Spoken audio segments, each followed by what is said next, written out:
In thinking procedurally 2.1.3, you have four different areas that we need to work on. The first thing is that we need to work on by identifying the components of a problem, identify the components of a solution to a problem, determining the order of the steps needed to solve a problem, identify sub procedures necessary to solve a problem as well. We need to look for these three areas. So, in the first point here is we are going to discuss about identifying the components of a problem in thinking procedurally, the first point. So it's like in computer science, thinking procedurally makes the task of writing a program a lot simpler by breaking down into smaller parts which are easier to understand and consequently easier to design. So thinking procedurally is like you are making the task of writing a program a lot simpler as well by breaking it down into smaller and smaller parts, which are even easier to understand and consequently even easier to identify. See, when I'm talking about identifying the components of a problem, the first thing is that you need to break down a problem. This is the first stage of thinking procedurally. In the second point, the process is called problem decomposition. What is this? This is going to break a large complex problem into smaller sub-problems which can be solved even more easily. And then the project becomes easier to manage and can be divided between a team. And you can use a top-down design, also known as stepwise refinements as well, which is commonly used to that. So basically, if we are talking about a top-down design program or if we are talking about a stepwise refinement, both of them are most probably the same because they are talking about the structure chart, which is right here as an example of you. This will come under the area of breaking down a complex part of problem into smaller and simpler tasks so that it is easy and convenient for you to think procedurally. The first question is that why it is known as a top-down design program, because you can see a hierarchical structure right here. Second question, why is it known as stepwise refinements? Because on each level or on each stage, you can refine and work with it. With the help of this part, your project becomes easier to manage. You can divide that among a team. For example, you can say that, okay, so level 2 and level 2 confirm request and printing and displaying part is the part of one team. Or you can say the other ones are a part of one team. So it becomes easier to manage. You can divide them as well. And this is also at the same time, you can see that the larger part of a problem is being broken down. This is the larger part of the problem that is being broken down into more areas, and then this process is called problem decomposition. So breaking a problem down in the first stage is called thinking procedurally. So in computer science, we are breaking it down into more and more areas. We are performing the method of decomposition so that we can understand. But the first stage of thinking procedurally in a software development involves taking the problem defined by the user and breaking it down into its components parts. This is called the problem decomposition. So maybe if you have a large or a complex problem that can also be broken down. So this process requires software developer to consider a problem in terms of underlying subroutines that needs to be solved in order to achieve the result. So for example, an adventure game, for example, might be broken into the following components, right? Like an adventure game will include characters, adventures, enemies, and then further, this is broken down into the characters' interactions, character appearance, their adventure levels, their background settings, their enemy intentions, their enemy appearance, all of that. So programs are commonly decomposed using this top-down design program. This is a structure chart as well. You can call it a stepwise refinement as well. You can call it a decomposition as well, as they are being broken down and each step something is being worked on. This is a stepwise refinement as well, and you can prefer this method that is being used to approach very large problems as it breakdowns into levels. So higher levels can provide an overview of a problem, with lower levels specify the details of the component. So the aim of using a top-down design is to keep splitting the problems again into small and small tasks so that you reach to a solution or you represent them as a self-contained module or a subroutine so that each of the tests can be solved independently. It can be developed independently. It can be separated as well before they are put together. It's like, for example, you can say that this part is done or this part is done, or this part was the responsibility of one team, and in the end, all of that brings together and join together. So this is the first part, which is identifying the components of a common problem, right? So thinking procedurally is when you are writing all the aspects of the problem simultaneously so that you can solve them. And we use the concept of decomposition, which is like breaking down complex parts of the problem into smaller parts that are easier to understand. The smaller parts are then even simpler to work with and in order to find the solutions. So this is a decomposition. Do you have any confusion in the first part? No. Then the second part here is that identify the components of a solution to a problem. So it's like once the problem has been broken down into its components parts, solutions can be created for each of them. So each solution could be a pre-written function or subprogram, an existing solution that you want to modify or define, an individual task that you want to be allocated to by a programmer. So ideally, each of these subproblems represent a single or a self-contained solution as well that can be developed and tested independently, but each component solution eventually needs to be integrated into the main solution. So for this part, which is identifying the components, the first part we discussed was identifying the components of a problem, and the first part was yes. Now we are identifying the components of a solution to a problem. The first one was identifying the components of the problem. Now this part is identifying the components of a solution to the problem.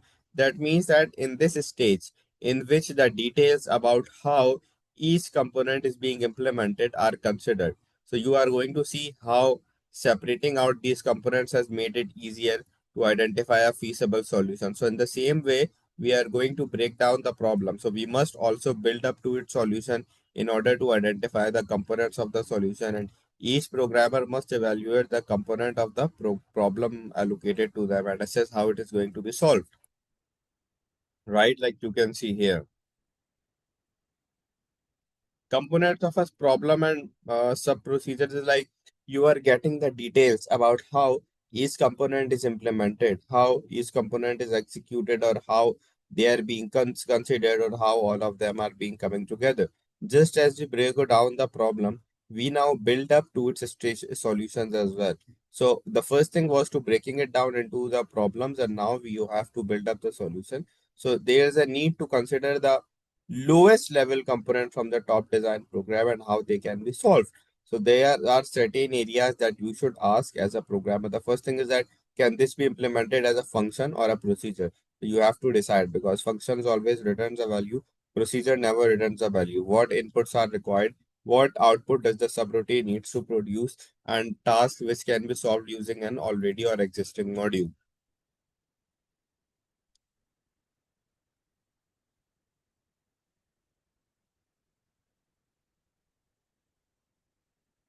So for example, as here you can see that you have the borrower name. So you can implement this as a procedure. Like your procedure will be get name.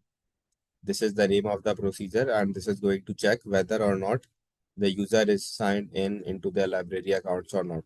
If they are already signed in, their names can be retrieved by querying the library database of users for the name of borrower associated with borrower's ID. So users that are not signed in should be redirected to this page. So it's like this. You first of all you created the problem that was this, and then you work with the borrower details. You have the other solutions here as well, such as book details. So you can basically create that. See, we have book details, collection book details, collection location, checkbook availability. So I would mean to say that this was basically a larger part of the problem, but this is being solved by these areas. So in level 3, you have to identify that how these things are being solved. Are you getting my point? Yeah, yeah. So in the book details, your user should be able to enter the name of the book into the text entry field as well. which would display the book stocked by the group of library. So you can implement this as a function which would return the ISBN of the selected book. So it's much easier to handle as well. You can work with the collection of location as well, that could be implemented as a function which would return the location specified by the user. So it is impractical to use a text entry field as well that raises the likelihood of erroneous data. So you could use a drop down, the check availability. You can also use that because that is being used to check out whether the books under the selected ISBN are there or not. So this is going to consider like how the modules are being implemented, and during the final stage, you have to identify that which tasks could be solved using this. But by you can work out with the complexities on the development stage as how the components can be reused again and again and how they will fit all together nicely. Do you have any confusion in this part? No. Now we are going to move on to the third part.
Now, in the third part, we have determining the order of steps needed to solve a problem. This one here, determining the order needed to solve a problem. Yes, order of steps you are requested to solve a problem. So it's like when you are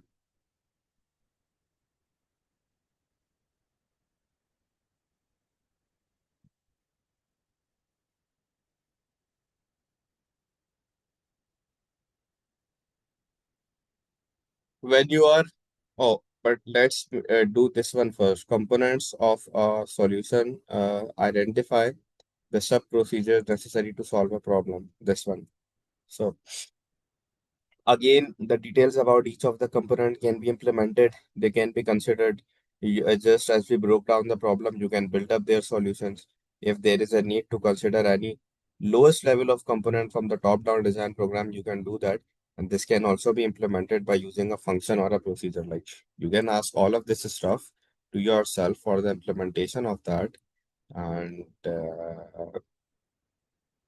another thing that involves being here is basically the order of the steps that are required to solve a problem. So when you are working with the order, when you are constructing the final solution, you need to think about the order in which operations are performed. This is important. So when constructing the final solution, thinking about the order in which operations are performed, or you can talk about the programs that may require certain inputs to be entered in a particular order by the user before the processing occurs. Input needs to be validated as well, and this must occur before the data is used. In some of the cases, it is also possible for several subroutines as well to be executed simultaneously, depending on the data and input that subroutine requires. Programmers can also decide on the order in which subroutines are being executed. So you can basically link into that how they can interact with each other based on their role in the solving the problem. So programs should also be built so operations cannot be carried out in an order that will raise an error. So that does not make a logical sense. So when you are determining the order of the steps needed to solve a problem, you need to check for the individual modules that are required to solve them. Data passes from one component of a solution, and if the data required for one module come from another, then the order in which of these it becomes important. So the order for finding them out is important. The data from modules must be checked for validity before it is being passed on to another. So similarly, when a program is being used, it is important for processes to be executed in the correct order. For example, you can make the payment module for an online store before the purchase is made, or any larger program with several programmers working together. Then for this part, this is for sub procedures. So a sub procedure or a procedure is basically a part of the small part of the larger program that you have to solve it. It's maybe like a functions, but unlike a function because it does not return a value and we are talking about procedure. So it's a sub procedure, means it's even a smaller part of a procedure. So sub procedures are used to solve problems within the program. And it is important to identify the sub problems that form the main task. So also the order in which these problems are dealt can be quite important.